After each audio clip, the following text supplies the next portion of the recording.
Oke, itu pendapat yang cukup menarik pemirsa. Nah, sebelumnya pemirsa, ini ramai dibicarakan di media sosial. Perdebatan yang terjadi antara customer dan seorang ibu yang menjadi tukang jahit. Kita coba simak bersama.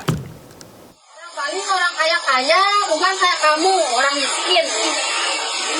Kamu tuh orang miskin, gak makan di Jawa, cari uang ke Bali, bermain-main sama orang Bali. Kalau aku udah ingat dengan hukum, sudah tak macam-macam kamu sama orang Bali. Ya bayar masalahnya kamu.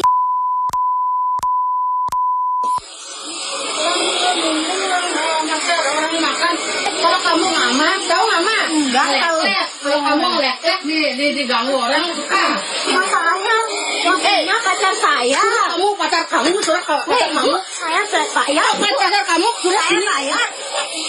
Ayo pukul, Pak, bilangin. Siapa bilang? Tak Salim. Masih ini aja saya. Pacar kamu sudah sini. Kalau menganjurkan sesuatu nggak perlu teriak-teriak, terus jaga intimidasi. Lagian kalau ditanya apa alasannya belum merdeka, kita tahu mungkin ekonomi kita kurang baik, banyak PHK, pengangguran, lapangan kerja yang susah. Jadi opini-opini seperti itu sih menurut saya ya hak pribadi ya pemirsa. Jadi tolong tadi untuk pihak-pihak yang mungkin niatnya bagus untuk kita bendera harus dipasang, tapi nggak harus dengan cara-cara yang kasar ya. Sama-sama mengingatkan. Nah, kalau kita bicara mengenai intimidasi, ini mungkin pemirsa masih ingat dengan peristiwa tukang jahit di Bali yang diduga melakukan rasisme ke customernya dan berujung damai. Dan saat ini peristiwanya rame lagi pemirsa karena proses mediasi diduga netizen ya, diduga ini terlalu memihak. Mau ditutup. Kalau misalkan Ya, inilah upaya mediasi yang dilakukan saat mempertemukan korban yang mengaku mendapat perlakuan rasisme. Netizen menyoroti mediasi karena justru dianggap memojokkan korban yang melaporkan rasisme. Meski tak membenarkan ucapan rasis, namun Senator Arya Weda karena bertanya apakah pelapor puas setelah memviralkan berita ini. misalkan ini ditutup nih. Mau tanggung jawab nggak? Sekarang nih maunya gimana? Mau ditutup? Kalau misalkan ditutup nih, bapak ibu di suaminya sama-sama penjahit loh. Dia punya anak masih sekolah. Kalau kamu emosi, ibunya ditutup, digeruduk misalkan. Mau kamu kasih makan? Indomaret mau nggak kasih ibu ini kerjaan? Ini mumpung saya juga pengawas undang-undang perpajakan nih. Nanti bisa saya mintakan CSR sesuai dengan undang-undang nomor 40. Misalkan ini ditutup nih. Mau tanggung jawab nggak? Hah? Ayo ngomong dong depan kami. Puas kamu? Sudah merasa puas nggak kamu? Memang salah, omongan ibu itu salah. Terus jelas salah, saya nggak membela ibu itu masalah omongan. Silakan, kalau seandainya dari pihak keluarga merasa repot, masa gimana? Kalau misalkan pihak keluarga mau melaporkan undang-undang ITE, boleh. Walaupun hari ini udah damai, tapi pihak keluarga punya hak untuk ngelaporin kamu. Karena kamu nyebarin video orang, nggak bisa. Gitu loh maksudnya. 15 menit, cuma ngecilin samping sama motong bawah. Oke, itu selesai. Berapa total bayar semua? Tiga berapa total berapa? Pacar 75 ongkosnya. 75 semua. Tapi selesai ya? Selesai semua. Oke. Baik.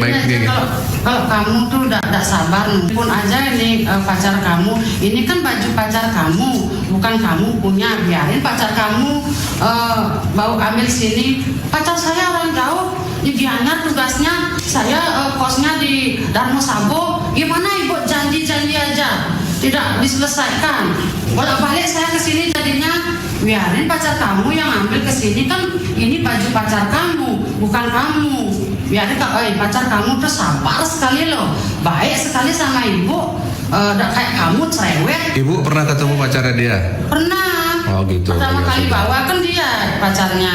Oh gitu. Oke, nggak apa-apa. Ya. Oke, sekarang udah paham ya. Artinya klarifikasi pertama, baju itu beres semua tiga-tiganya. Harus beres. Yang kedua, bayarnya 75.000. Yang nomor 3 menjawab fitnah, artinya ibu nggak selesaikan, tapi ternyata memang diselesaikan ya.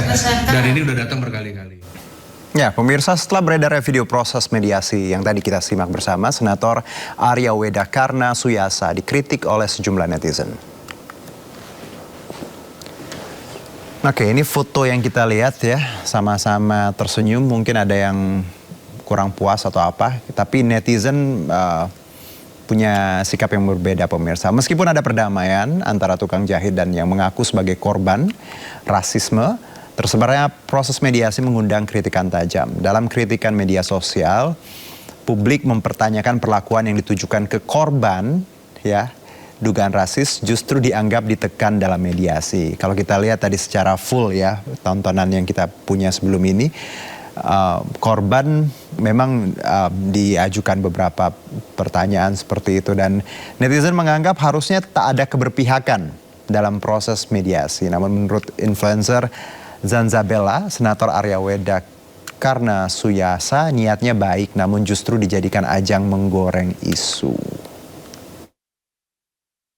Aji Arya Weda karena ini maksudnya baik ya, dan beliau ini sebagai orang hukum berbicara hukum bahwasannya ada undang-undang ketika lo memviral-viralkan orang sekalipun Anda adalah korban, maka saran saya sebagai pendukung Aji yang tidak terima Aji kebaikannya ini dimanfaatkan atau dijadikan topik untuk lawan berkampanye atau untuk netizen menggoreng-goreng itu. Jelas-jelas Aji menekankan rasisme itu tidak baik ya, dan memviral-viralkan sembarangan juga itu tidak baik.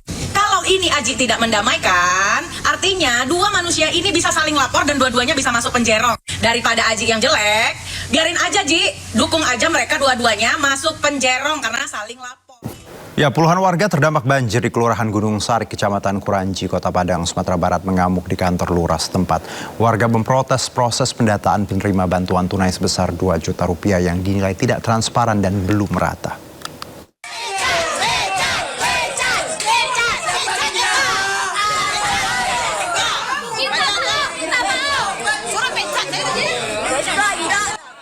Suasana di kantor lurah Gunung Sari, Kecamatan Kuranji, Kota Padang memanas saat puluhan warga terdampak banjir mendatangi lokasi untuk menuntut kejelasan kriteria penerima bantuan sebesar 2 juta rupiah.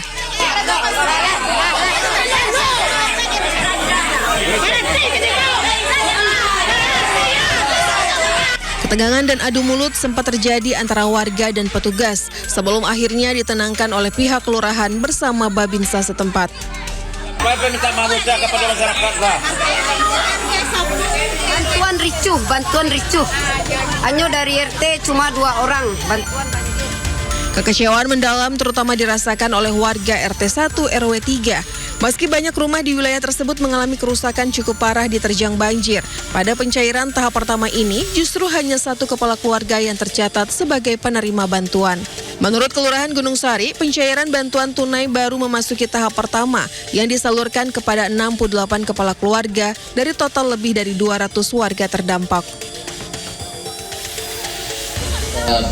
Berkoordinasi dengan masyarakat karena kita pembagian tidak merata. Jadi setelah arahan dari pimpinan kita tetap input data warga yang belum dapat. Semoga dengan dadakan input data itu seolah pendataan nama penerimaan itu tidak merata gitu. Penerima apa Pak? Tidak merata. Jadi itu tahap pertama baru. Penerima bantuan banjir ya? Bantuan banjir. Kan tahap pertama kemarin. Ya. Setelah warga ribut masalah bantuan, kami telah menyampaikan kepada warga ini data ini belum semuanya, terus sementara. Pihak kelurahan memastikan warga yang belum menerima bantuan masih dalam proses verifikasi serta input data dan dipastikan tidak akan kehilangan haknya. Dari Padang, Sumatera Barat, Budi Sunandar, iNews melaporkan.